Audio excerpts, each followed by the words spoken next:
Sinpo TV kembali hadir bersama saya Andi Muhammad Rezaldi dalam berita pilihan selama sepekan. Kepala Staf Angkatan Darat Jenderal TNI Dudung Abdurrahman menyampaikan pernyataan terbuka untuk meredam amarah prajurit TNI Angkatan Darat terhadap anggota Komisi 1 DPR Effendi Simbolon. DPRD DKI resmi berhentikan masa bakti Gubernur dan Wakil Gubernur DKI Jakarta. Sejumlah aliansi mahasiswa turun ke jalan untuk suarakan aspirasi rakyat tolak kenaikan harga BBM. Penemuan jasad seorang pria marak ditemukan di bantaran Kali Cengkareng, Jakarta Barat. Hiraukan palang pintu kereta api, pengendara yang melintas tewas tertabrak kereta api. Berikut berita pilihan selengkapnya.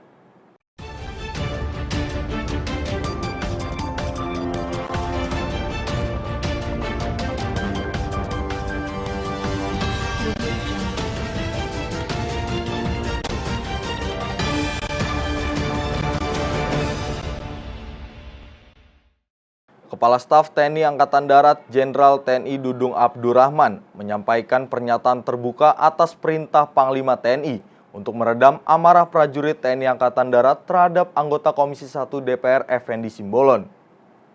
Kepala Staf Angkatan Darat Jenderal TNI Dudung Abdurrahman menyampaikan dirinya dan seluruh jajaran TNI Angkatan Darat telah memaafkan anggota Komisi 1 DPR RI Effendi Simbolon terkait ucapannya yakni TNI Gerombolan. Dudung menuturkan dirinya memaklumi bahwa manusia tidak luput dari kesalahan. Lebih lanjut, Kasat Dudung mengungkapkan perintah dari Panglima TNI Jenderal Andika Perkasa, dirinya diminta untuk meredam amarah prajurit TNI Angkatan Darat kepada anggota DPR RI Effendi Simbolon. Ya, koordinasi kita SMS-an dengan beliau agar diredam anggota. Oh siap, saya sampaikan demikian. Agar anggota tidak liar, demikian untuk menanggapi hal-hal yang terlalu, ya istilahnya jangan ditanggapi berlebihan. Kita masih komunikasi, nggak ada masalah. Ya, nanti dalam waktu dekat saya akan menghadap Panglima. Dari Jakarta, Jihan Nabila, Ronald Tambunan melaporkan untuk Sinpo TV. DPRD DKI Jakarta resmi mengumumkan pemberhentian masa bakti Gubernur DKI Jakarta Anies Baswedan dan Wakil Gubernur DKI Jakarta Ahmad Riza Patria. Pemberhentian diumumkan dalam rapat paripurna DPRD.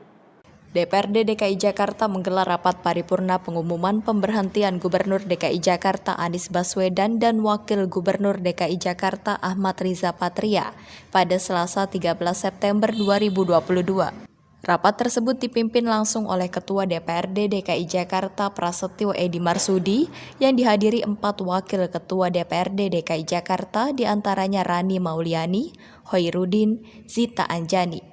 Adapun pemberhentian Anies Baswedan dan Ahmad Riza Patria telah disepakati oleh seluruh jajaran peserta rapat Badan Musyawarah. Rapat DPRD dan hadirin yang kami hormati, sebagaimana diketahui bahwa berdasarkan ketentuan pasal 79 ayat 1 Undang-Undang Nomor 23 Tahun 2014 tentang pemerintahan daerah menegaskan bahwa pemberhentian kepala daerah dan atau wakil kepala daerah sebagaimana dimaksud dalam pasal 78 ayat 1 huruf A dan huruf B serta ayat 2 huruf A dan huruf B diumumkan oleh pimpinan DPRD dalam rapat paripurna dan diusulkan oleh pimpinan DPRD kepada Presiden melalui Menteri untuk Gubernur dan atau Wakil Gubernur serta kepada Menteri melalui Gubernur sebagai wakil pemerintahan untuk Bupati dan atau Wakil Bupati atau Wali Kota dan Wakil Wali Kota untuk mendapatkan penetapan pemberhentian. Terkait dengan hal tersebut di atas, DPRD Provinsi DKI Jakarta telah menerima surat dari Kementerian Dalam Negeri Republik Indonesia nomor 131/2188/OPTA tanggal 24 Maret 2022 hal usulan pemberhentian kepala daerah dan wakil kepala daerah yang masa jabatannya berakhir tahun 2022. Menindaklanjuti surat Kementerian Dalam Negeri tersebut, Badan Musyawarah DPRD Provinsi DKI Jakarta pada tanggal 30 Agustus 2022 telah menetapkan jadwal paripurna pada hari ini dalam rangka pengumuman pemberhentian kepala daerah dan wakil kepala daerah yang masa jabatannya berakhir pada tahun 2022. Untuk itu, pada kesempatan berbahagia dalam rapat paripurna ini kami mengumumkan Pengumuman nomor 957/KG.13.02 tentang pemberhentian kepala daerah dan wakil kepala daerah yang masa jabatannya berakhir pada tahun 2022. 1. Berdasarkan ketentuan pasal 79 ayat 1 Undang-Undang nomor 23 tahun 2014 tentang pemerintahan daerah. 2. Berdasarkan ketentuan pasal 23 huruf E Peraturan Pemerintah nomor 12 tahun 2018 tentang pedoman penyusunan tata tertib DPRD Provinsi dan Kabupaten Kota. 3. Berdasarkan keputusan Presiden Republik Indonesia nomor 83/P tahun 2017 tanggal 14 Juli 2017 tentang pengesahan pemberhentian Gubernur Daerah Khusus Ibu Kota Jakarta sisa masa jabatan tahun 2012-2015 dan pengesahan pengangkatan Gubernur dan Wakil Gubernur Daerah Khusus Ibu Kota Jakarta masa jabatan 2017-2022. 4. Berdasarkan keputusan Presiden Republik Indonesia nomor 40/P tahun 2020 tentang pengesahan pengangkatan Wakil Gubernur Daerah Khusus Ibu Kota Jakarta sisa masa jabatan tahun 2017-2022. 5. Berdasarkan berita acara pelantikan Gubernur Daerah Khusus Ibu Kota Jakarta masa jabatan 2017-2022 tanggal 16 Oktober 2017. 6. Berdasarkan berita acara pelantikan Gubernur dan Wakil Gubernur Khusus Ibu Kota Jakarta masa jabatan 2017-2022 tanggal 15 April 2020. 7. Berdasarkan Surat Menteri Dalam Negeri Republik Indonesia nomor 131/2188/ODA tanggal 24 Maret 2022 hal usulan pemberhentian kepala daerah dan wakil kepala daerah yang masa jabatannya berakhir pada tahun 2022. Berdasarkan ketentuan tersebut, maka Saudara Anies Rashid Baswedan dan Saudara Insinyur Haji Ahmad Riza Patria masing-masing sebagai kepala daerah dan wakil kepala daerah DKI Jakarta masa jabatan 2017-2022 diusulkan pemberhentian sebagai kepala daerah dan wakil kepala daerah khusus Ibu Kota Jakarta. Di sisi lain, Gubernur DKI Jakarta Anies Baswedan menuturkan dirinya akan masih bertugas hingga masa akhir jabatannya pada 16 Oktober 2022 mendatang.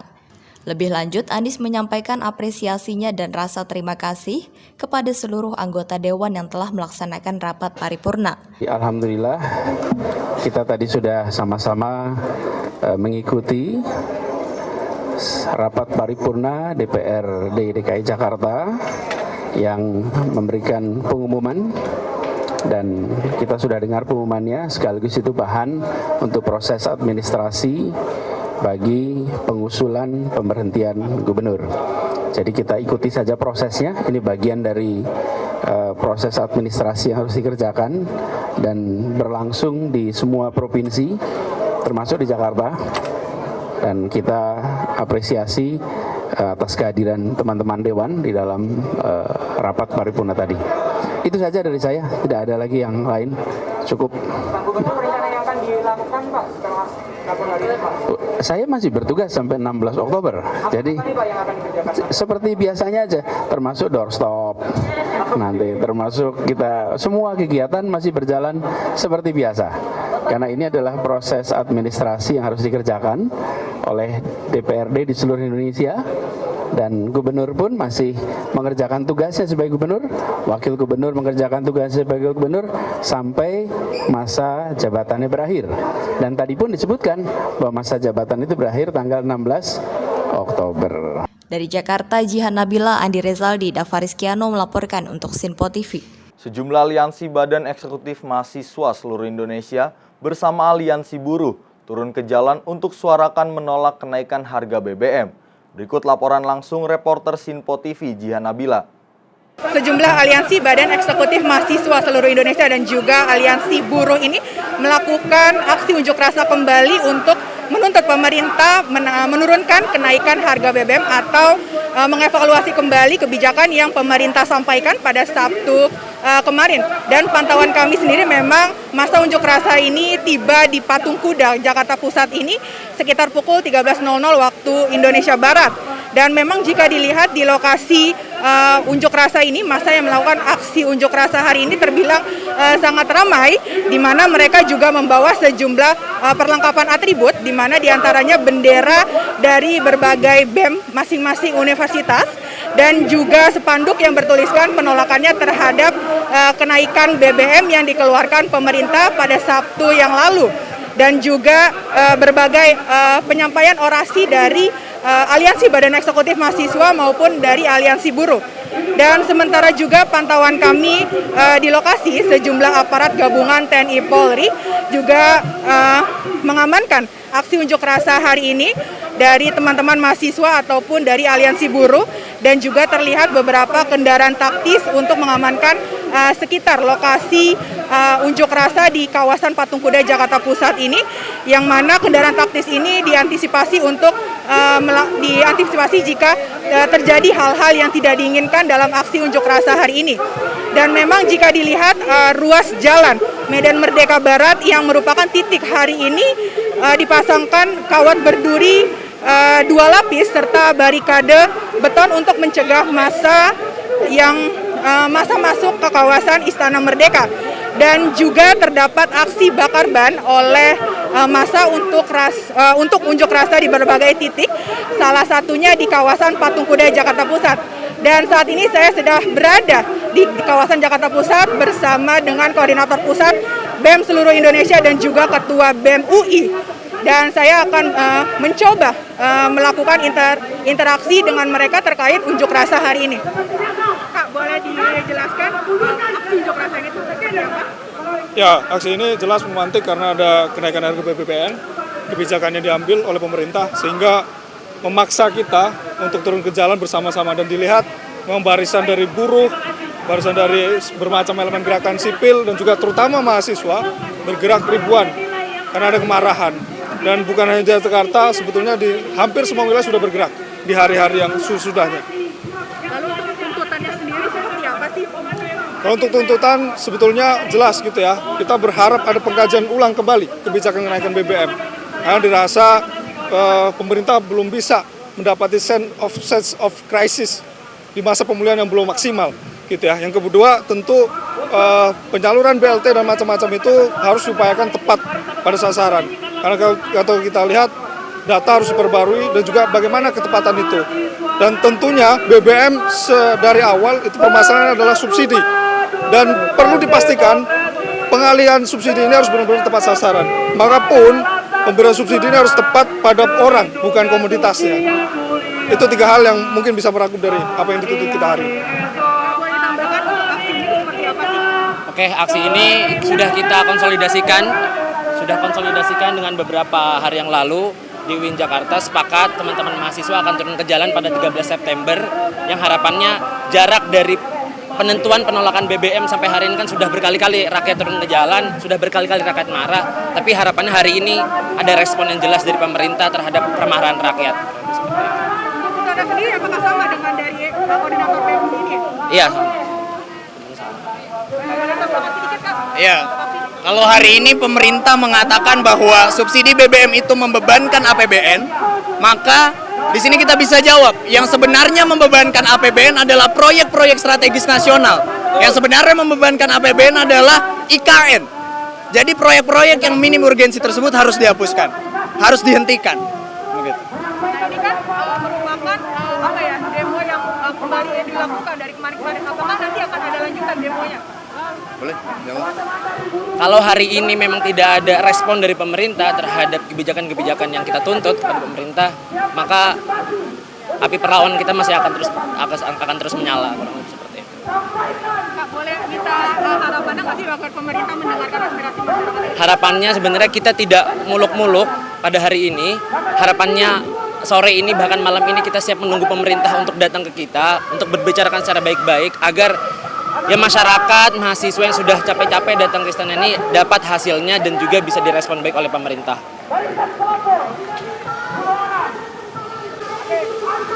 Ya, seperti itulah tuntutan daripada teman-teman Aliansi Badan Eksekutif Mahasiswa Seluruh Indonesia dan juga Aliansi Buruh, di mana yang melakukan unjuk rasa hari ini di kawasan Patung Kuda, Jakarta Pusat, hanya untuk meminta dan menuntut pemerintah untuk mengkaji ulang kembali terkait kenaikan harga BBM jenis Pertalite, Pertamax, dan juga solar.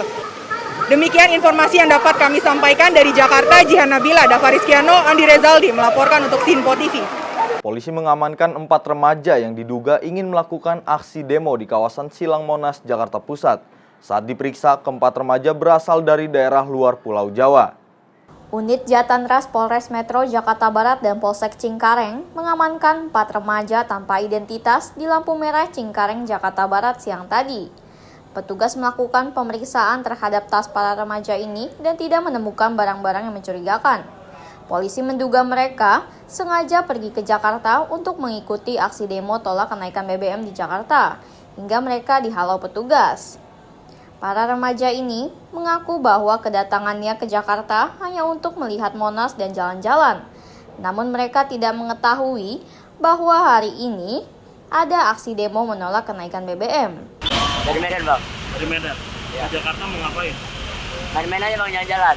Main-main, jalan-jalan. Tahu nggak di Jakarta lagi ada demo? Nggak tahu, Bang. Nggak tahu. Tujuannya dari Medan ke Jakarta? Ya, main-main aja gitu. Jalan-jalan. Jalan-jalan kemana? Monas. Monas? Ya. Dari Medan berapa hari ke Jakarta? Seminggu. Seminggu. Ada yang ngerain ke sini nggak? Nggak ada, Bang. Nggak ada? Ada. Niatnya apa ke Jakarta? Cuman nengok Monas aja, Kak. Mengantisipasi hal-hal yang tidak diinginkan, polisi membawa keempat remaja ini ke Polres Jakarta Barat untuk didata dan dimintai keterangan tujuan mereka datang ke Jakarta, apakah mengikuti aksi demo kenaikan BBM atau tidak. Dari Jakarta, Tim Liputan melaporkan untuk Sinpo TV. Bentuk protes atas kenaikan harga BBM yang dilakukan mahasiswa Trisakti menarik perhatian pengendara. Pasalnya mahasiswa melakukan aksi unjuk rasa dengan bagi-bagi BBM jenis Pertalite secara gratis bagi para pengendara motor. Sejumlah mahasiswa Trisakti membentangkan spanduk protes kepada pemerintah yang menaikkan harga bahan bakar minyak Jalan Kiai Tapak Grogol, Jakarta Barat pagi tadi. Sambil berorasi, mereka membagikan gratis bahan bakar minyak jenis Pertalite.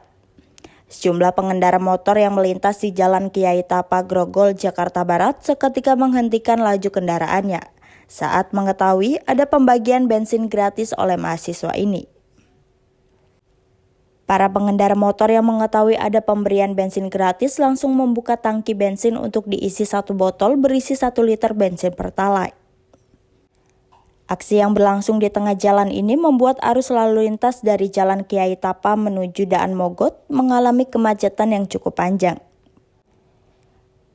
Menurut Presiden Mahasiswa Trisakti Fauzan Raisal Misri, aksi rakyat subsidi rakyat ini merupakan bentuk protes dan sindiran kepada pemerintah yang dengan kebijakannya menaikkan harga bahan bakar minyak pada tanggal 3 September lalu. Masyarakat mahasiswa Trisakti hari ini mengadakan sebuah aksi simbolik yang mana kami memberikan bantuan bahan bakar minyak kepada masyarakat, kepada ojol dan juga masyarakat yang merasa BBM hari ini mahal. Hari ini itu semua berdampak terhadap kebijakan yang dikeluarkan oleh pemerintah pada tanggal 3 September yang lalu, yang mana menaikkan harga BBM. Dan kami masyarakat Trisakti bersama juga dengan masyarakat Republik Indonesia merasa kecewa dengan kebijakan tersebut. Untuk itu hari ini bentuk kekecewaan itu kami tuangkan dengan kami masyarakat Trisakti dengan tema yang kita sebut adalah rakyat subsidi rakyat. Dan perjuangan kami tentunya tidak hanya sampai di sini. Perlu kami umumkan juga kami masyarakat Trisakti akan terus mendorong agar BBM ini turun harganya. Aksi ini merupakan pemanasan sebelum aksi besar para mahasiswa dan pelajar di Jakarta yang akan digelar pada tanggal 13 September menuntut pemerintah untuk menurunkan harga bahan bakar minyak. Dari Jakarta, Tim Liputan melaporkan untuk Sinpo TV. Seorang siswi pelajar SMA nekat melompat dari jembatan penyeberangan orang yang menghubungkan Mall Soho dengan Central Park. Meski dalam kondisi selamat, korban dikabarkan mengalami luka patah tulang. Seperti inilah rekaman video amatir warga sore kemarin di mana seorang siswi pelajar SMA nekat loncat dari jembatan penyeberangan orang Mall Sogo dan Central Park, Tanjung Duren, Jakarta Barat dengan ketinggian 15 meter. Meski selamat, korban mengalami luka di bagian leher dan punggung. Saat ditemui Rabu malam, Kapolsek Tanjung Duren Kompol Wibisono membenarkan peristiwa tersebut. Korban berinisial R nekat loncat diduga karena masalah keluarga. Jadi kejadian percobaan bunuh diri ini terjadi pada hari Selasa yang lalu. Ya, tepat itu sekitar pukul 16.45 sore hari. Yang dimana kejadian ini berawal dari saksi, yaitu yang merupakan security dari kawasan di sekitaran Central Park dan Neo Soho di Grogol Tamburan, Jakarta Barat ini mendengar ada suara orang terjatuh, ada benda terjatuh. Ternyata pas dicek dari sumber suara tersebut ternyata adalah seorang wanita yang jatuh yang diduga dari jembatan penyeberangan antara Mall Neo Soho menuju Mall Central Park. Ya, Pak, terkait dengan motifnya sendiri sejauh ini banyak yang menduga bahwa ada kekerasan dalam keluarga dan korban bullying. Nah, itu penjelasan dari pihak kepolisian sendiri gimana, Pak? Ya, untuk keterangan ini masih kita dalami ya, karena yang bersangkutan juga dari korban ya yang terjatuh ini ya alhamdulillah memang tidak mengalami luka yang sangat berat ya. Dari hasil di rumah sakit juga kemarin yang bersangkutan ini merasa sakit di punggung dan di leher. Dari keterangan awal yang bisa kita dapatkan memang bahwa menyatakan kurang lebih ada sedikitlah permasalahan di dalam keluarganya. Cuma kemarin juga kita memberikan hak privasinya karena yang bersangkutan juga masih dalam keadaan sakit ya, jadi kita tidak bisa mendalami lagi. Mungkin kita tunggu setelah nanti yang bersangkutan betul-betul sudah sembuh. Sudah berapa saksi, Pak? Saksi sejauh ini sudah 3 saksi, yang dimana di sini adalah dari security ya, atau pengamanan dari wilayah ya kawasan dari Podomoro Group ini, dan juga dari manajemen baik itu Central Park maupun Neo Soho. Hingga kini korban masih mendapat perawatan medis di rumah sakit. Sebanyak 3 orang saksi dari pihak Mall Sogo dan Central Park telah diperiksa. Dari Jakarta, tim liputan melaporkan untuk Sinpo TV. Warga dan pengguna jalan di Danmogot, Jakarta Barat dihebohkan dengan penemuan jasad seorang pria di Kali Mokervaart, Cengkareng, Jakarta Barat. Jasad ditemukan pertama kali oleh pelajar yang kebetulan melintas. Penemuan mayat di aliran Kali Mokervaart ini sontak menjadi perhatian warga dan para pengguna jalan. Banyaknya warga yang penasaran membuat arus lalu lintas di Jalan Daan Mogot menuju Cengkareng sempat tersendat. Temuan jasad pria tanpa identitas ini pertama kali ditemukan oleh pelajar yang melintas di sekitar lokasi. Temuan jasad pria yang diduga berusia 35 tahun ini kemudian dilaporkan ke pihak keamanan dan pihak kepolisian sektor Cengkareng. Pertama kali ditemuinnya gimana, Pak? Ada anak sekolah yang ngasih tahu dibilang ada mayat, tapi saya nggak percaya, makanya tadi kan terbalik. Tunggu, akhirnya saya cari kayu, saya balikin, saya agak pinggirin, ternyata emang mayat. Kondisi jenazah sendiri saat itu di tengah atau di pinggir? Agak tengah.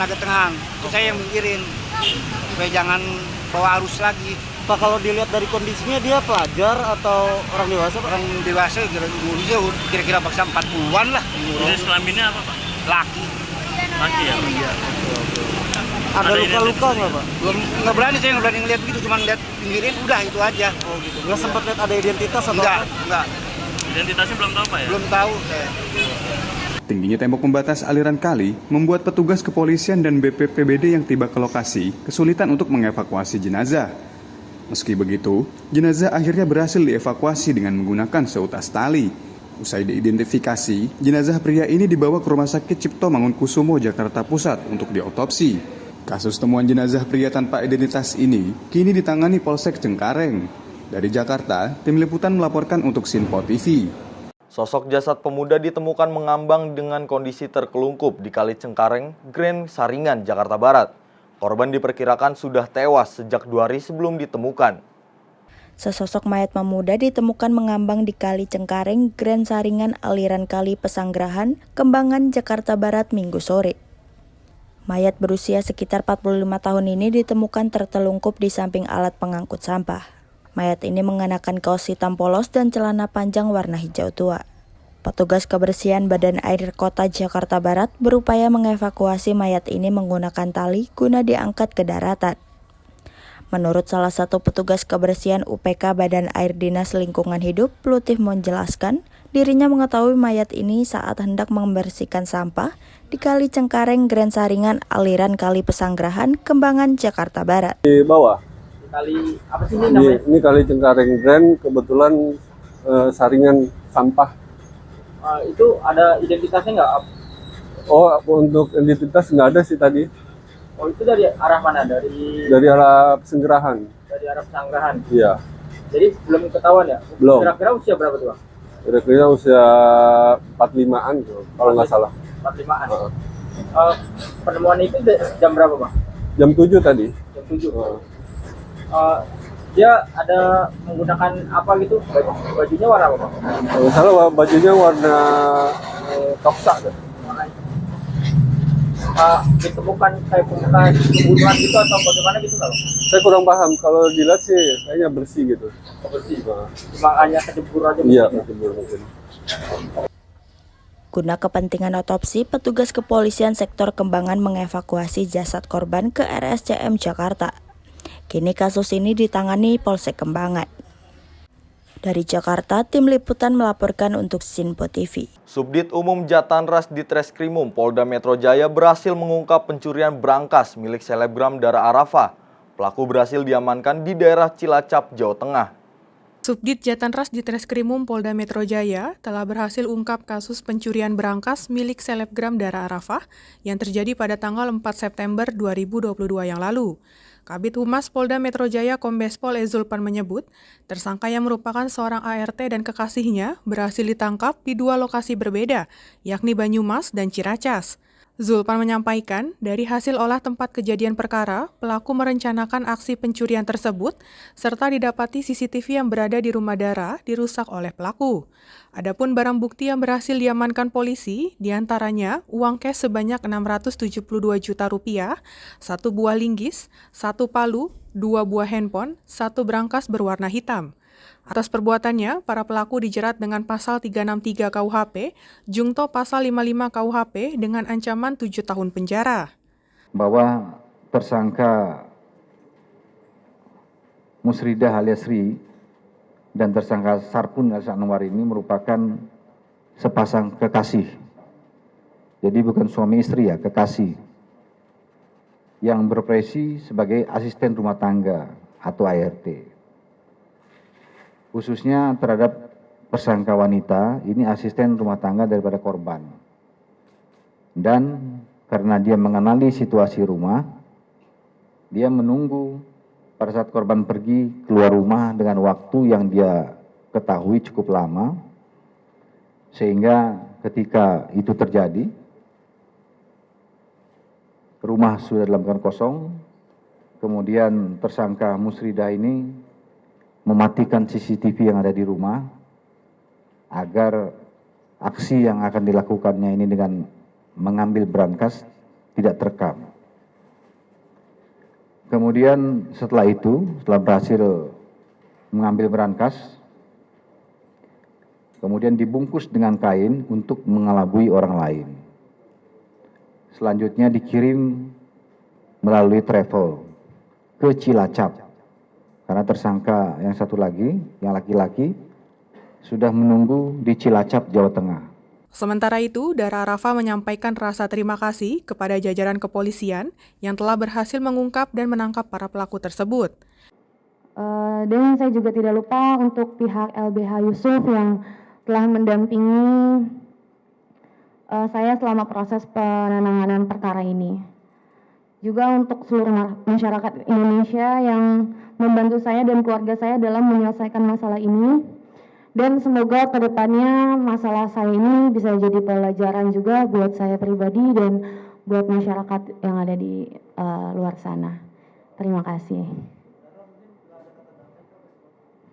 Gimana? Karena saya sudah serahkan semua ke pihak yang berwajib, kita tetap mengikuti proses yang ada. Dari Jakarta, Jihan Nabila Depananda melaporkan untuk Sinpo TV. Diduga tidak menghiraukan peringatan tanda kereta api yang akan melintas, seorang pemuda tewas mengenaskan tertabrak kereta api di Jalan Panjang Pesing, Jakarta Barat. Kecelakaan antara kereta KRL komuter lain dengan pemotor ini terjadi Minggu pagi di perlintasan kereta api Jalan Panjang Pesing, Kebonjeruk, Jakarta Barat. Pemuda bernama Doni Satrio Utomo, warga Kafling Polri Palmerah, Jakarta Barat ini tewas seketika usai ditabrak KRL komuter lain jurusan Stasiun Duri menuju Tangerang. Warga di sekitar lokasi yang ditemui mengaku terkejut ada warga yang tertabrak kereta. Diduga pemuda berusia 26 tahun itu tak menghiraukan peringatan warga akan ada kereta yang akan lewat. Katanya sih dia nabrakin diri apa gini-gini katanya di jalan kereta. Oh, sengaja menabrakkan diri. Nabrak. Oh, cewek apa cowok, Bu? Cowok. Oh, usianya berapa, Bu? Nggak tahu usianya berapa. Warga mana, Bu? Warga Palmerah sini? katanya. Oh, bukan warga sini. Berarti emang menubrukkan diri ke kereta. Itu ditabrak sama kereta apa, Bu? Kereta ini ya, panjang. Bukan kereta itu. Bukan kereta bandara, KRL. Habis duduk, saya intip pada orang itu. Cewek cowok, Bu? Cowok. Umur berapa? Ada yang lihat sih 30 tahun. Bu, itu dia tertabrak atau gimana, Bu? Saya kurang tahu. Tau-taunya udah begitu aja tuh. Kondisinya gimana, Bu? Yang pasti dulu. Itu perutnya keluar begitu. Saya itu Kasus kecelakaan KRL komuter lain dengan seorang pemuda ini tengah dalam penyelidikan aparat kepolisian sektor Kebonjeruk bersama petugas pengamanan PT KRL komuter lain. Sementara akibat kecelakaan ini membuat arus lalu lintas dari Pesing menuju Kebonjeruk maupun arah sebaliknya sempat tersendat. Karena kebanyakan warga yang ingin melihat peristiwa ini. Dari Jakarta, tim liputan melaporkan untuk Sinpo TV. Demikian berita sepekan kali ini, tetap saksikan berita terkini di Sinpo TV, Sinpo ID, dan media sosial Sinpo lainnya. Saya Andi Muhammad Rezaldi beserta kru yang bertugas pamit undur diri. Selamat berakhir pekan dan sampai jumpa.